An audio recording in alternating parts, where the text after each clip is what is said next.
Жеті оқиға. Бәрі ғаламтордағы таныстықтан басталды. Жеңіл әзілден басталған флирт, уақыт өте келе төсек тақырыбына ойысты. 15 жасар қыздың бұл тақырыпта еркін көсіле сөйлегені мені таң қалдырды. Кездесу керек деп ойладым. Қыз әрине бірден келісе қоймады. Жеке парақшасына жарияланған фотоларының өзі құмар ойға жетелей.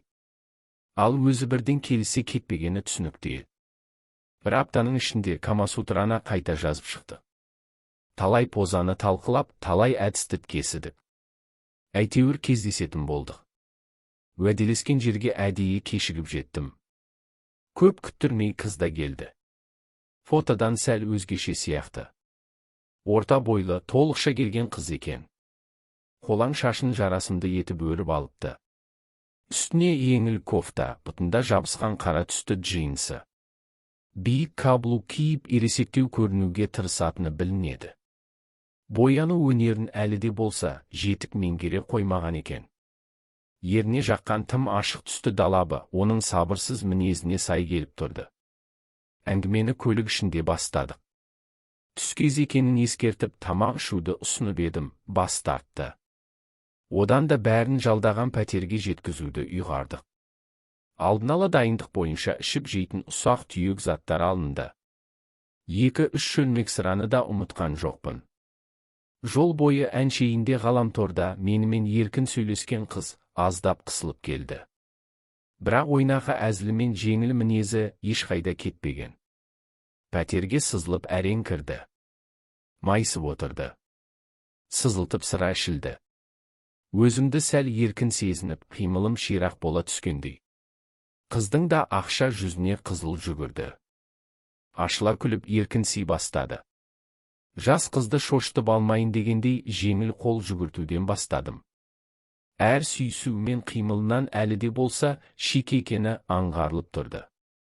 Креслода отырған күйі кофтаның түймелерін ағыттым. Толықша қыздың салмағының едәуір бөлігін оның емшектері құрайтын шығар деп ойладым. Аймаласа отырып лифчик те шешілді. Тым үлкен анарларының ұшы ақшыл қоңыр, әрі осыншама үлкен емшектерге үйлесімсіз тым кішкентай екен. Төсекте өзін еркін ұстайтын қыздың емшегі. Екі ұшы екі жаққа қарап домалана бітіпті. Алғаш қол салғаннан ақ уысым толды.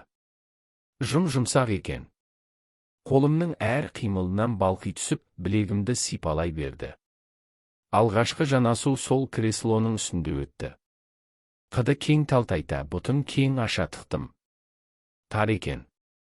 Әр қозғалған сайын толассыз ыңқылдаумен болды. Жас қыздың балғын иісіне балқыдым ба, әлде күн тимесінің тарлығынан ба, біріншісін тез бітірдім. Қыз терең демалып ұзақ жатты. Керемет болғанын да айтып өтті. Бізде бар жоғы 2 сағат қана болды. Жас қыз үйіне тез қайту керек.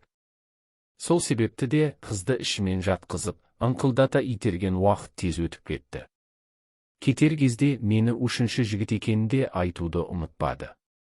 Ал мен болсам қай ондықтың үшінші екенмін деп ішімнен ойлап, басымды шайқап қала бердім.